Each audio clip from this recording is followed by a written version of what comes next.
Sometimes standing in a supplement aisle can make you feel overwhelmed, making you wish that you had a magic wand that would make the perfect herbal supplement appear. Meet the witty and passionate Joel Thuna, who I'd like to think of as a real-life herbal wizard, as he pulls back the curtain to reveal things about popular supplements that everyone needs to know. Okay, seriously, if we really could flick a wand to repair broken bones like the wizards in the world of Harry Potter, I'd run straight to the herbology class, because we all know that wands are great, but I think we all agree that plants are the most powerful. Stay tuned as Joel Thuna of Purely Naturals enjoys some laughs with me while he spills the beans about the most popular plant supplements and shows us where the real magic lies. So, Joel, I've been called energetic and enthusiastic, but I think you're going to give me a run for my money. Welcome, Joel. I can't thank you enough for joining me here, and I hope you don't mind that I've just bestowed upon you the title of Herbal Wizard. Not a problem. I will do my best to try and live up to it. I don't think I'll be able to, but I will try my darndest. You definitely will, Joel. Let's talk a little bit about the history of the Thuna family. You guys are of a real passion for plants. Way back in the 1880s, Dr. Max Thuna, he was a master herbalist. He opened his first herbal retail outlet in New York and then 25 stores across Canada. That's a really passionate family when it comes to herbal medicine. I love hearing about you and your family and geeking out with plants. But what I'd love to hear about is which plant has you most excited these days?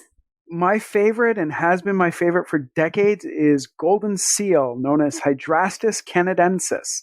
I just love the smell of it, the taste of it, the look, the feel of it, and how it works. And how exactly does goldenseal work? Well, that's a cool story. In North America, we view it as an incredible herb for immunity, preventing colds, flu, preventing viral infections of all kinds. Obviously important due to COVID, but even before that, it was used for that. But I found out not too long ago, what ended up happening is my family was on a trip in Asia, and we were actually on a boat tour in the middle of, and I do mean the middle of absolutely nowhere, Vietnam, in the jungle. And the gentleman who was guiding the boat, steering it, asked what everyone was doing there. We were on a tour with a bunch of other people. And when he heard I was a herbalist, he just eyes lit up. He smiled, the biggest smile I've ever seen. And he hands me this bottle and goes, "Look at this." And so I look at it and it's like, "Oh, it's goldenseal. Cool." And I handed it back to him. He said, "Are you familiar with this?" I was like, "Yeah, I use it all the time. I love it." He goes, "Great." And I don't remember the exact way this came out, but he goes, "What do you use it for?" And I said, "Well, it's immune stimulating. It's good for viruses to protect your immune system." And he looked at me, shook his head and goes, "I use it for my stomach." And I found out afterwards, we went to a pharmacy there, and we found out that it's widely used. It's very, very popular in Vietnam to help with stomach issues. They use it as a digestive. And I was just completely and utterly blown away by that. I ended up buying a couple bottles just to keep, to see that. It was really funny. I understand, Joel, that you once had the most amazing hike in the boreal forest, which I know might not sound like a very exotic place for us North Americans who live near this forest every day, but that you, in fact, got to see goldenseal growing beautifully in the wild. And I know that it's your favorite plant, so I'm sure you'd like to tell us a little bit about that adventure. Yeah, several years ago, my mother and myself were taken on a tour by a gentleman from Agriculture, Ontario, trying to show us what was available to us as buyers. And he took us literally really off the beaten path. We were doing off-roading, which was not great in my minivan. And we ended up heading just nose first into the boreal forest and trees everywhere. And all of a sudden, he guided us through a clearing. And then we get out. And we start walking, and he starts pointing out and goes, "You'll see that to the right. What is that?" And kneel down, it's like, "Hey, that's goldenseal. Amazing. I'd never seen it grown before." And then turn to the left. "What's that?" "Echinacea angustifolia." I'd never seen that grown that way before. And we were just walking through, and as we went to different areas of the forest, different herbs, different herbs, different herbs. And it was just fascinating to see them in their native environment, because I've always seen them already dried up and in powders or cut or in tea bag form. I'd never actually seen them grown that way in southern Ontario in the forest. It was fascinating. I'm one of those people, I actually love nature because every time I've gone out just walking in the middle of nowhere, anywhere in the world, I've always found plants, or in some cases even birds, that just fascinate me because when you're in the middle of nature, and I mean in the middle of nature where you can't see any cars, no buildings, nothing, you're just nature, you can't help, in my opinion, but be in awe of its majesty, its beauty, and its diversity. It's truly awe-inspiring always. Well, speaking of awe-inspiring, I think it's time that we take you down the road of the lightning question round, because it's one of the fun things we love to do here on the Natural Health Influencers podcast, where we take celebrities like you, we put you in the hot seat and pepper you with questions. Oh boy. So there may be 10 questions. We'll see how it goes. Okay. Here we go, Joel. What was the last thing that you ate? I had a whole wheat English muffin with melted cheese on it. Melted cheese. Number 2, when it comes to garden gnomes, are you team fun or team creepy?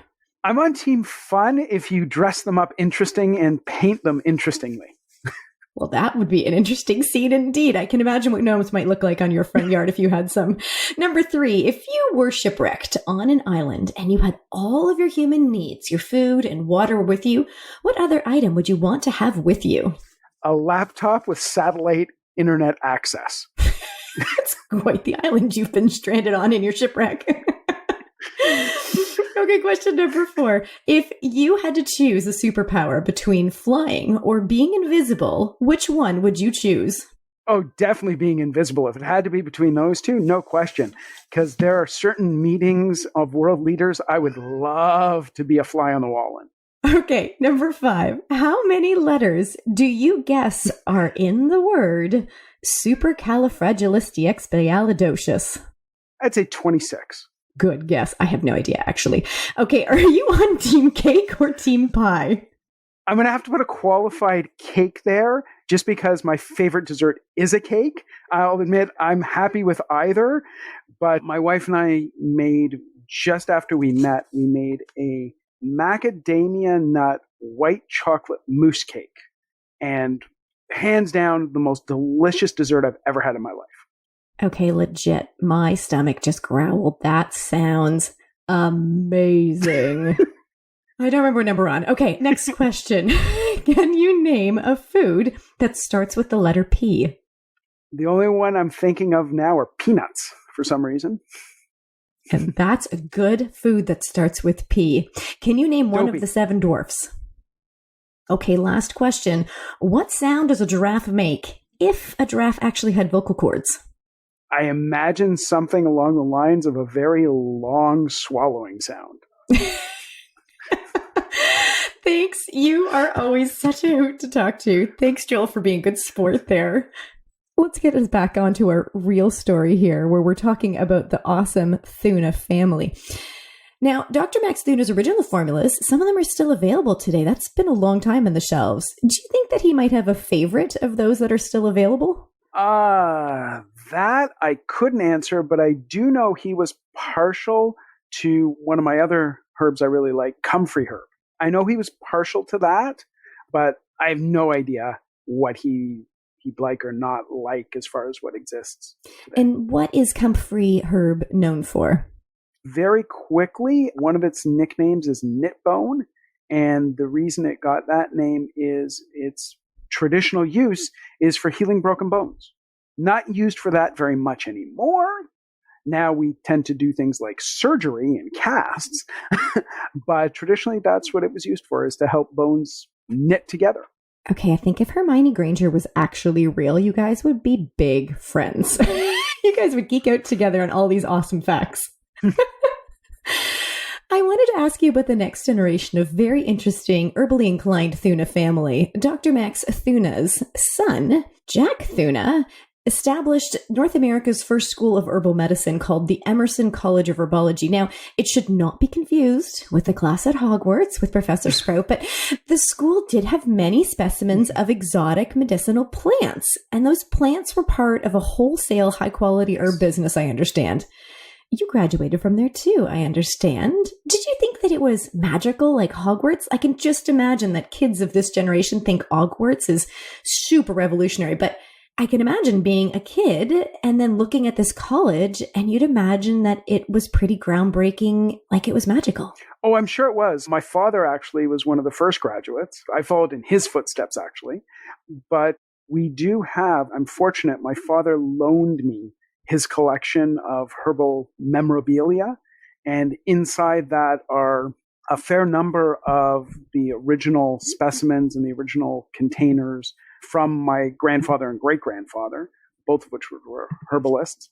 It's really awesome whenever you go to any true herbal school, not just Emerson, any of them out there. I've been to several of them as visitors, and they have these little specimens on the wall, tinctures that are partway being made, and then they also have, it almost looks like a combination of Hogwarts and the Ontario Science Centre, for those of you who've been there, where you have these little specimens using pins held up against brown paper, blue paper, etc., to highlight the differences. And you can see, for example, the ribs on leaves and all the little edging, etc. Or you can see in roots, they'll cut open the root and you can actually see into the root and see different things with it. It's quite intriguing that way. The bigger advantage we have today is we can combine that knowledge, that is the historical knowledge, along with modern science. So some interesting places now, for example, the University of Guelph, they do DNA sequencing of herbal products. And for example, when I was there visiting them about a year and a half ago, they showed me the DNA sequence for goldenseal root. It was huge.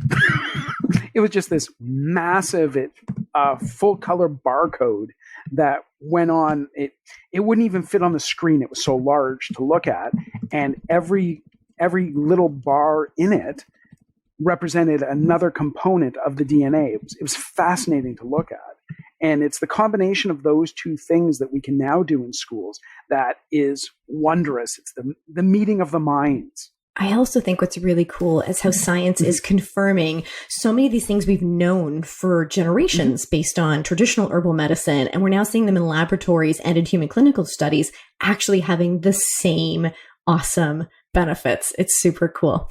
Now, I do understand as well that some of this DNA work they're doing at the University of Guelph is actually being used to help ensure that what is in supplements in Canada is exactly the DNA of the herb that it should be based on what we have in our clinical evidence and in our traditional medicine, this kind of DNA matching they're doing. Because when the herbs arrive at the manufacturing plant, they don't look like the whole plant as you found in your hike that day. They come in these sort of dried, powdered formats, so that we've now increased the standard here in Canada. No question, Guelph is a world leader on this. In fact, the gentleman there who's in charge, he's Dr. Stephen Newmaster.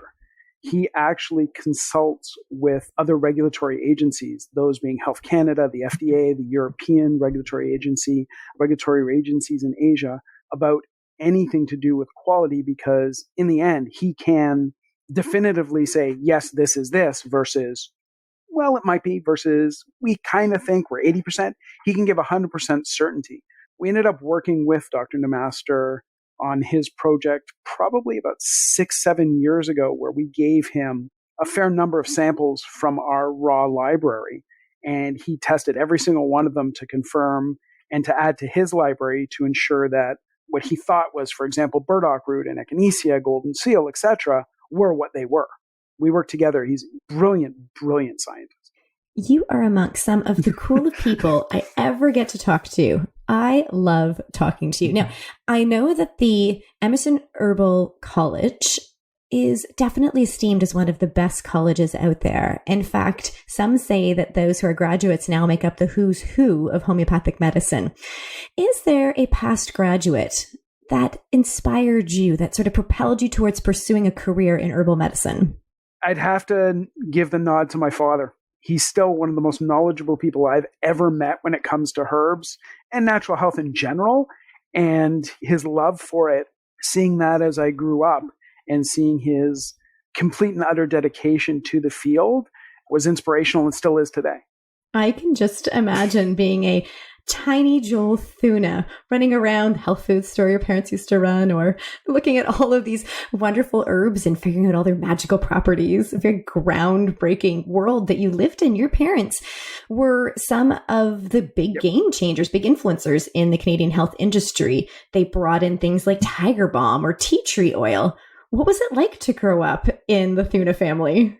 It was actually really amazing on a couple fronts. One way was, and it struck me as a young child, was when my parents, we'd have people come in because my parents owned a store for a while because there were no herbal stores really to speak of. So my parents opened one of the first ones, ironically about 2 blocks away from where I live now. And the interesting thing was, I remember distinctly being in there one time as a child. I was probably 5 years old, 4 or 5 years old, in that range. And someone came in and just essentially broke down crying and hugging my father and mother, saying how much they improved their lives. They now have hope. They now feel great. They went from being miserable to happy. I don't remember what herbs they were talking about. I don't remember if it was vitamins. I have no idea what they were talking about.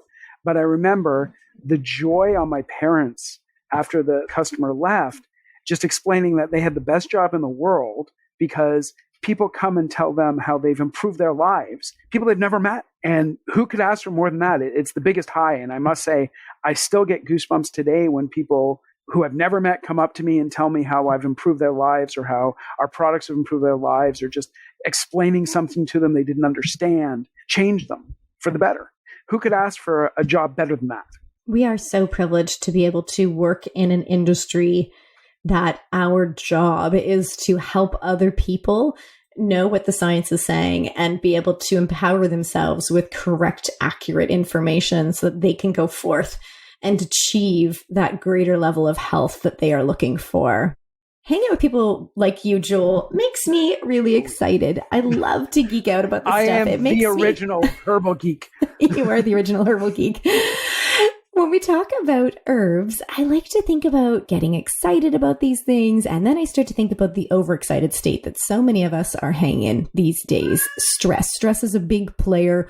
When we talk about herbs and stress, we tend to talk about adaptogens. And I personally find dancing in the kitchen with the tunes cranked up high, kicking off my shoes, it definitely relieves the stress. I'm not sure if you're a dancer in the kitchen there, Joel. Or maybe eating a salad. We all know that salad is maybe not something we would reach for in a stressful state, but it is clinically known to be a really helpful thing for us to eat in a stress state, or to take some deep breaths are also really helpful. But you are the herbal wizard, Joel, and you know lots about adaptogens. I'm sure you've got lots of great insight to help us learn about which stress-busting herb would be great to reach for. My go-tos, there's a whole family of adaptogens you can use, but my go-tos are usually Siberian ginseng and ashwagandha. Those two are really good. I like those a fair bit. I also use Ontario ginseng, going to admit that one, but I try not to go with the ones that are too severe. And what I mean by that is, for example, some people like to use Asian ginseng, be it Korean or Chinese ginseng. But the reason I tend to not recommend those and don't use them myself is I find sometimes they're just too strong and they push me over the edge, whereby just taking some Ontario ginseng, or as I say, ashwagandha, or Siberian ginseng, and some B vitamins, normally B12. I'm a big believer in B12. I take it every day. In fact, everyone in my family takes it every day. And I find that that works really well. And the other thing I tell people a lot are two of the most obvious things, in my opinion, that won't cost you a penny. One, get outside and just walk in nature, not around city blocks. Find a place with trees and just walk there. Even if it's -20, just walk there. And the second thing is yoga or meditation. The clinical trials on that, most people who aren't into it think it's airy-fairy or it's hocus pocus, whatever phrase you want to use. But there's tons of clinical trials showing that it relieves stress, helps with blood pressure, and it also helps with thinking. Because part of the problem is you don't want to be de-stressed and then all of a sudden be foggy brain that you can't think very well. So that's one of the advantages of both going out into nature for a little walk and at the same time thinking about doing body, mind, yoga, meditation, etc. They find it also gets the brain moving in a good way. There are some really interesting lifestyle notifications that people should probably take from what you just said there. When we live in that super high state of stress all day long, the concept of just dropping your stress level through a little bit of meditation, some yoga, some breathing, or going for a walk drops that level of stress that you're working on and allows you to more capably handle emotions and environments. And as you mentioned, have your brain work a little bit better. But if someone did want to add on to their healthy lifestyle, the use of adaptogens, do you have any recommendations on perhaps the timing at which someone should use these adaptogens? Well, it's one of those things. If you know you're going to have a stressed period, for example, you have a business meeting at 2:00 every day. Some people do. You want to take it about a half an hour or 45 minutes before, but on a regular basis. You don't want to just take it that day. Like if you're going to have a test, don't take it a half an hour before the test and assume it's going to work. You might do a little, but not very much. You want to have it as a regular, constant thing. And you want to take it, for example, if you're doing Siberian ginseng, one of the ones I recommend fairly frequently, you want to take it a couple times a day, every day for a prolonged period of time to let your body adapt to it. Because what adaptogens do, they don't cure stress. They don't do any of that. They help your body handle it. So you want to make sure that you've always got it in you to help your body handle it, because it's the surprise stress that gets to you. If it's the stress you have day in, day out, day in, day out, eventually you're going to either figure out a way not to have it by avoiding that meeting or quitting that job, or you're going to figure out a way to resolve it and handle it. But it's the pop-up. So you've got your meeting at 2:00 and then all of a sudden at 3:30, boom, you now have a budget meeting you didn't plan on. Oh God. That's when you want to make sure you've got it in you ahead of time on a regular basis so your body can handle those. So instead of it causing stress to here, it causes stress to here. Because you're not going to eliminate stress entirely from your life. And you don't want to. Levels of stress we can handle actually help us perform, and they help us be our best. If you don't do that, like no stress at all, you'd also have no motivation at all. And we'd all become sloths. And that's not a good thing. I do have to admit, stress can be very helpful when you need that extra little bit of pressure to meet a deadline.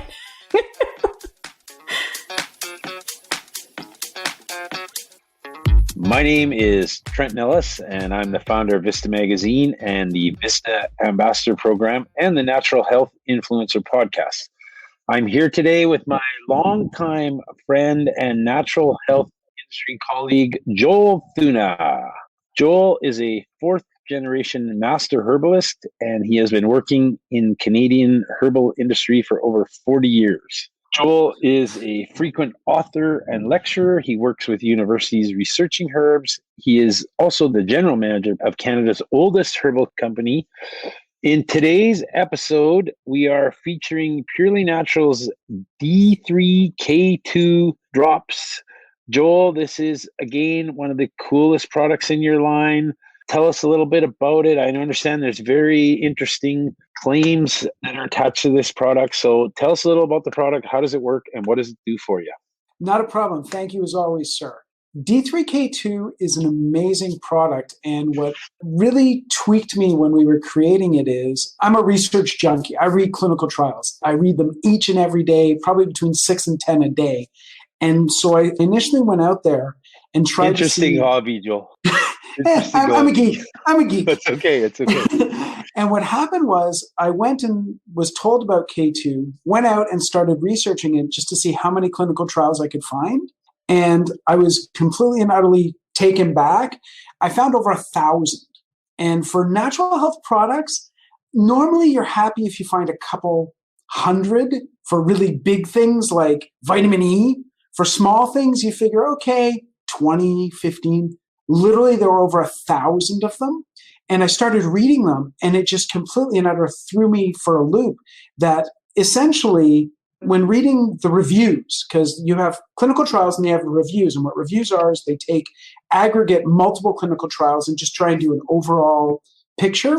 when they were talking about K2, what they came up with was if you take it consistently, you'll live longer, you'll live healthier, you'll have less chance of disease, and you're far less likely to have cancer. And you look at that, and even if you read nothing else, that just floored me. Yeah, I'm sold. Researchers don't say things like that. Ever.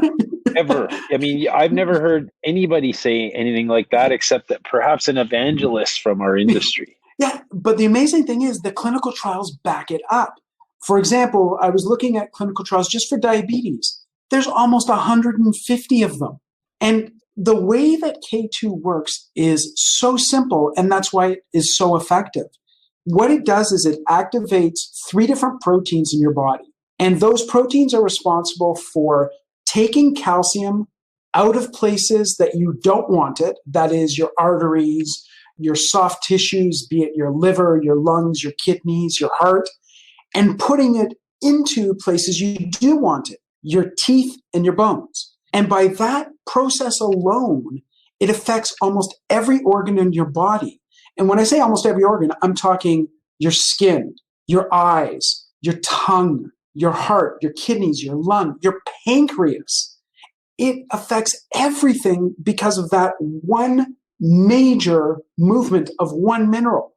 And then on top of that, what it also does is it recirculates itself. So you take it, you get benefit, and then you figure, okay, like most nutrients, it goes bye-bye. No, it actually recirculates itself to keep helping and keep helping and keep helping. It's just fascinating.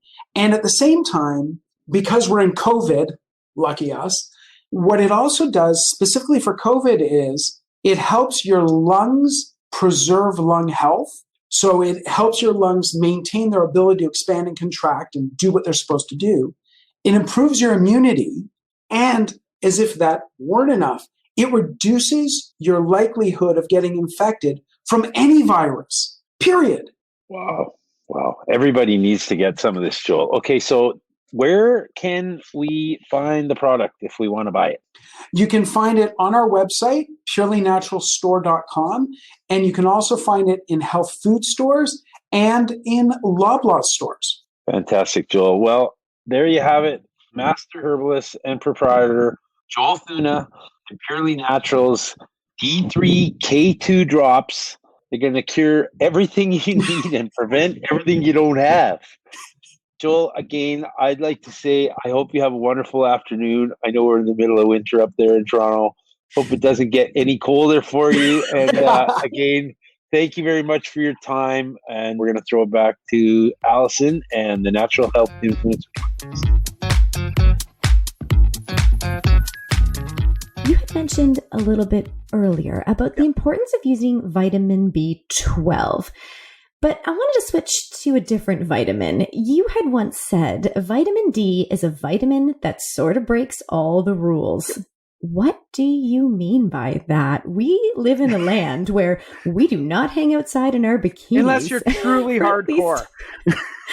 That's right. For 8 months of the year, we definitely don't live outside in the cold. We're not in bikinis. We're not getting vitamin D production in our skin from the sun. So how is it that we should be getting vitamin D? Or more importantly, what is it about vitamin D that makes it a rule breaker? It's got you really excited. Vitamin D is one of those things.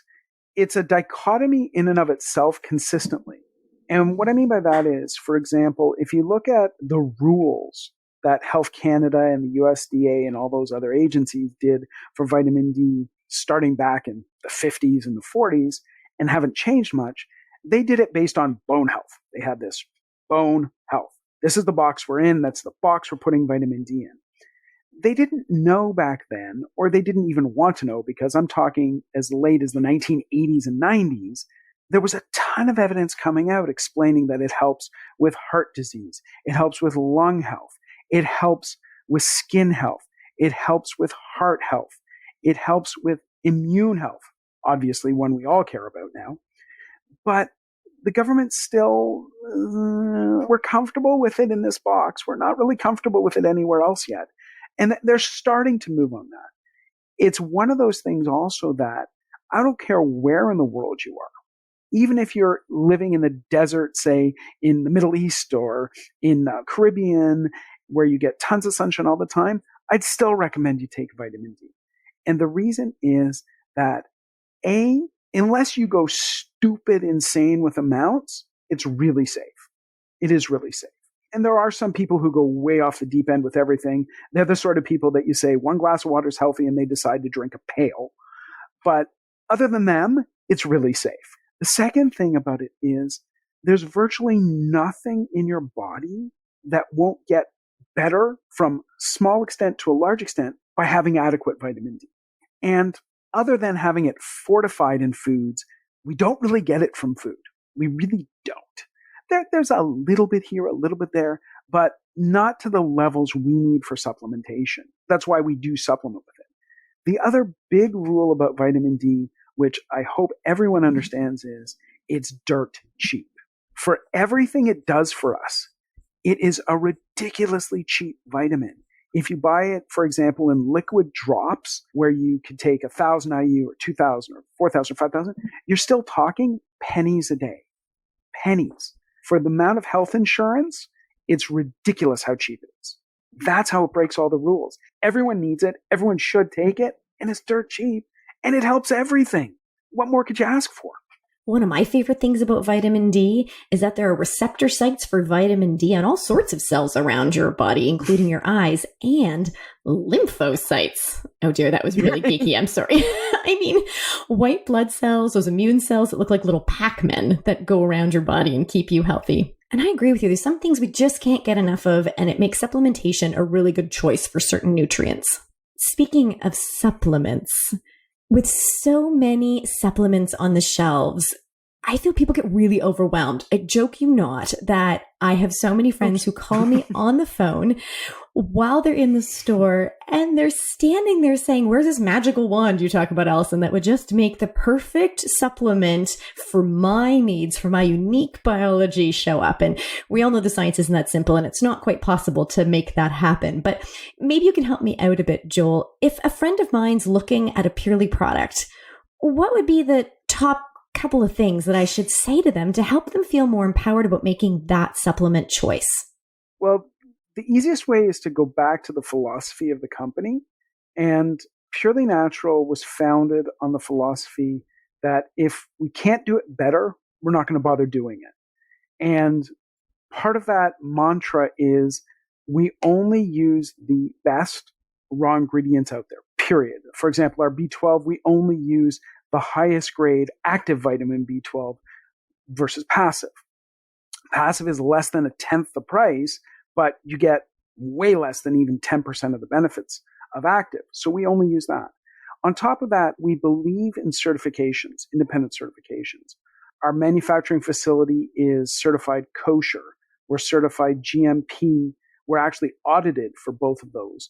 We're also certified organic and audited for that. We have multiple audits all the time. It seems like it's all our QC does at times. And the big thing also with that is we have a philosophy in-house that anyone can stop production. And I do mean anyone in the building at any time. Even our bookkeeper has walked through production at one point in time and stopped it because she saw something that didn't make sense to her.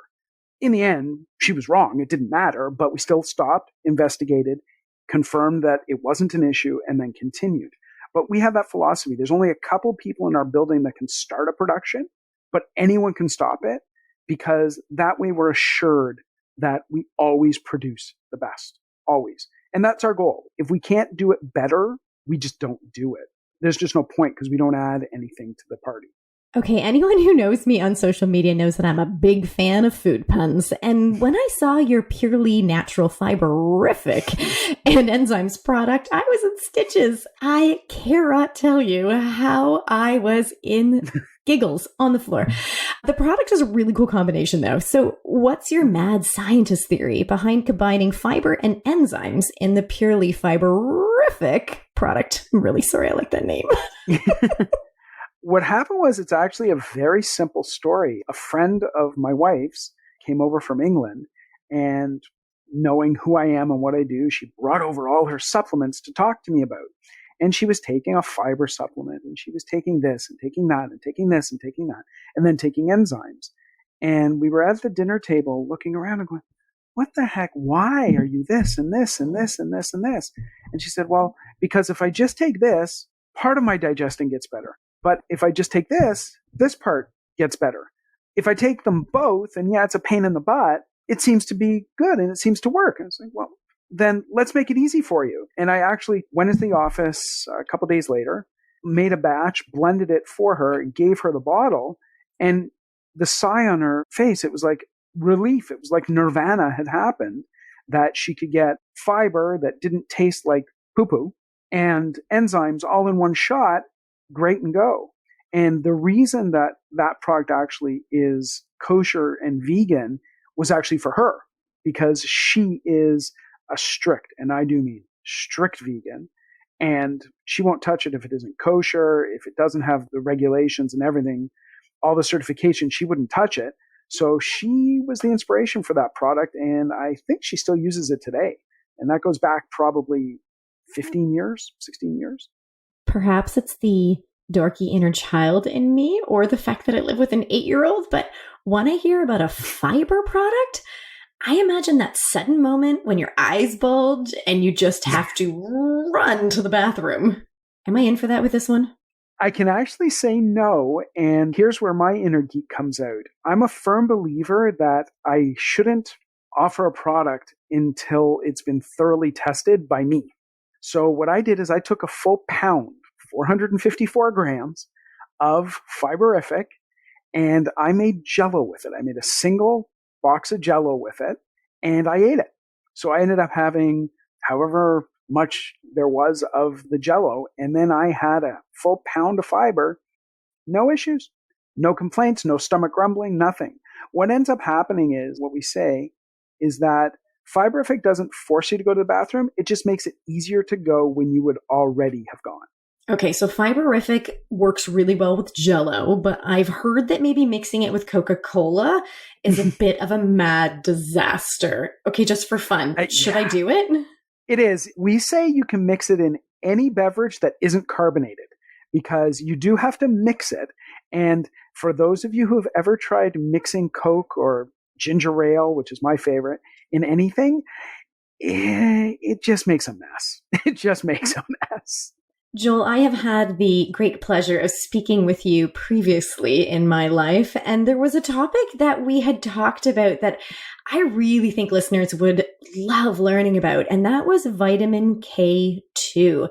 This vitamin does not necessarily get a lot of attention out there, but the science behind it is tremendous, and I know you've been geeking out on this stuff. Did you want to maybe just take a minute here and tell us a bit about vitamin K2? Well, vitamin K2 is one of those ones, I swear to you, I could literally talk your ear off for the better part of a month. I've probably spent the last 3 or 4 months of my life just learning more about vitamin K2. And the reason it's so impressive to me is that you have this vitamin, and if you take it, there's 2 main forms. There's MK4 and MK7, and I could geek out completely and explain the differences. You don't want to hear them right now. That's another day. You want to do MK7. There's long and short is your body can convert MK7 to MK4 if it needs it. And if it doesn't need it, it just uses it as MK7. The other big advantage is the dose is less than 1%. So an effective dose of MK7 is less than 1% of an effective dose of MK4. And anytime someone can tell me that they take a lot less and it works just as good, if not better, I'm all in. But the biggest thing about MK7 form of K2 is just how many things it does and how safe it is. It's one of the few things I have ever researched. And when I say researched, I've read probably now in excess of 500 clinical papers on it. And there's no mention anywhere of toxicity or issues. There's nothing. In fact, they actually tried to find a toxic level, and the researchers gave up. They just couldn't. They kept trying and increasing the dose and increasing to the point where it was thousands of times more than anyone would ever take, and it still didn't cause a problem. And that's incredibly rare in anything. Even with something as simple as water, you can take too much water and actually make yourself ill, if not die. They couldn't do that with MK7 form of K2. And that was just fascinating. But K2 and MK7 form is very similar to me like vitamin D is. There is not a single organ in your body or a single system in your body that isn't impacted by it. And in fact, taking K2 with vitamin D actually helps vitamin D do its job. Without K2, vitamin D works really well, but it's not as effective as it could be. And the secret behind K2 is just what it does, because it's one of those things that doesn't actually do anything on, for example, your eyes or your heart or your brain by itself. It just does a couple things, and those couple things end up doing all this stuff. And what it does is really simple.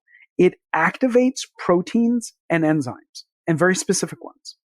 And for example, there's a protein called matrix GLA protein. And what matrix GLA protein does is it actually scavenges for calcium inside your blood vessels and your arteries. It finds calcium there and pulls it out. And you're going, okay, big deal. Well, the calcium there actually causes what's known as calcification. Calcification is where layers of calcium form inside, and it ends up hardening your blood vessels and your arteries, which you want to remain flexible because they tend to work when they're flexible. When they're hard, they tend not to work. And at the same time, the calcium in there causes blockages, leading to strokes, heart attacks, not so pleasant stuff. So it activates this protein that scavenges and pulls the calcium out. Then what it does is it also activates a protein called osteocalcin. And what osteocalcin does is it takes calcium from your body and plops it into your bones and your teeth. That's its sole purpose. So you have this one protein that pulls calcium out of places we don't want it, and this other protein that takes calcium and puts it exactly where we do want it. It's a perfect system. Then it also activates these proteins with really fancy names called CS and Z.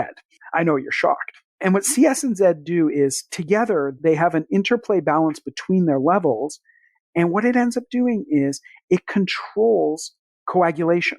So how thick your blood is and how much you bleed and how much you don't bleed. And they found that when taking K2 regularly balances those out properly so that when you cut yourself and you bleed, it coagulates properly, but it keeps your blood thinner, avoiding heart issues when you're not bleeding. It's a delicate balance, and they do it together. And the last thing it does, which is ridiculously amazing, is it activates multiple enzymes. And what these enzymes do is they actually control the proliferation of cancerous cells. So by activating these enzymes, they slow down and in some cases stop cancer from progressing and multiplying inside us. And they've done multiple clinical trials on multiple forms of cancer and found this action. It's truly mind-blowing how effective it is at a low dose with no negative side effects. It's great.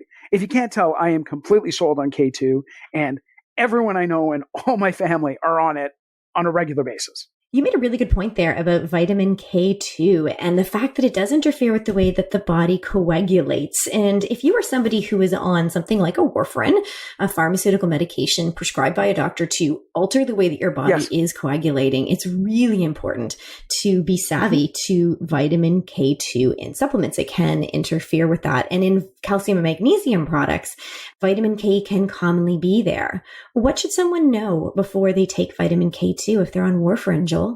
Well, the first thing I would say, anyone who is on a drug that's an anticoagulant, first thing, no question, I don't care what anyone else tells you, talk to your doctor before you touch anything, because that is just silly, silly, silly.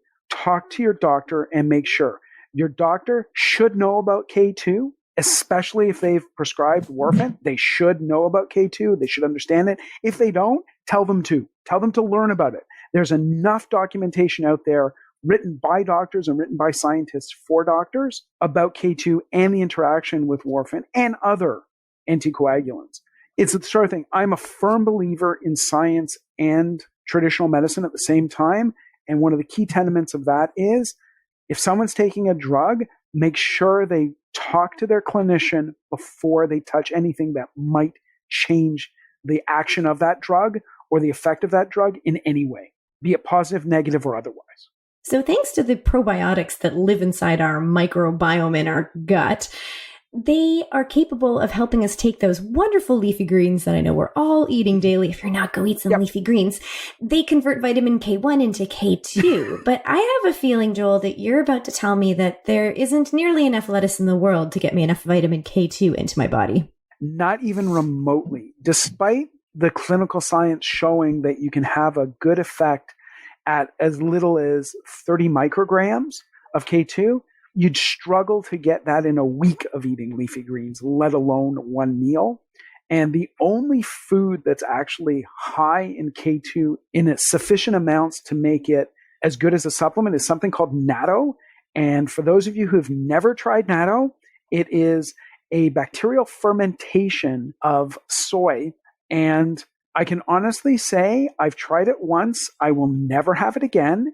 It is texturally, taste and smell completely unique and not in a good way. That's a really polite way of saying that it is an acquired taste. Very acquired. And that's why it's only popular in one district in Japan. Not one country, one district. Rumor has it, Joel, coming full circle here, that the next generation of Thunas might have caught the family bug for herbal medicine. Any chance that there is someone younger who's maybe taken a peek at your chair or maybe even said to you, hey, I'd like to have a seat in that chair over there? They see how hard I work and none of them want that yet, but there are two in particular. My son was an apprentice at our work last summer because he couldn't go to camp because of COVID. And my nephew, who doesn't live in Ontario right now, has expressed a great interest in getting involved. But they're still a ways away, and we'll have to see. What dissuaded both of them from jumping in with both feet was when they learned that it took me the better part of 20 years to get through different jobs at the company to get where I am. It takes a long time. You've got to learn a lot about what's going on and about herbs before they're willing to let you, that is, the family is willing to let you play. Well, I'm sure you can persuade them if you tell them you get to be an herbal wizard and they might get to have a wand. Jokes aside. Well, my son already does. He actually has an elderberry wand, so he has his own wand, very much like those used in Harry Potter, just not as curved. He sounds wonderful. I can't thank you enough, Joel, for joining me today here on the Natural Influencers podcast. I want to thank everyone actually for joining us. And I'm really happy that we've discovered that you don't have to wear bikinis in the frigid weather here in North America to get enough vitamin D, nor do we need to be flushed with embarrassment that our adaptogen choice wasn't necessarily the most ideal one. Go on, folks, and share this with your friends. Heck, share this podcast with your friends, because there's nothing better than giggling your way to wellness. Thank you to the wildly knowledgeable and entertaining Joel Thuna, General Manager at Purely Naturals, for joining us here today. He's been a great celebrity and he even enjoyed a few moments in the hot seat. Wishing you all the best in health, I'm your host, nutrition geek and author, Allison Tanis, with more witty wellness waiting for you on my blog, Deliciously Geeky. Until next time, my friends, giggle, dance, and enjoy good health. Thank you again. It was a pleasure. And as I said before, anytime, and I do literally mean anytime, this is lots of fun.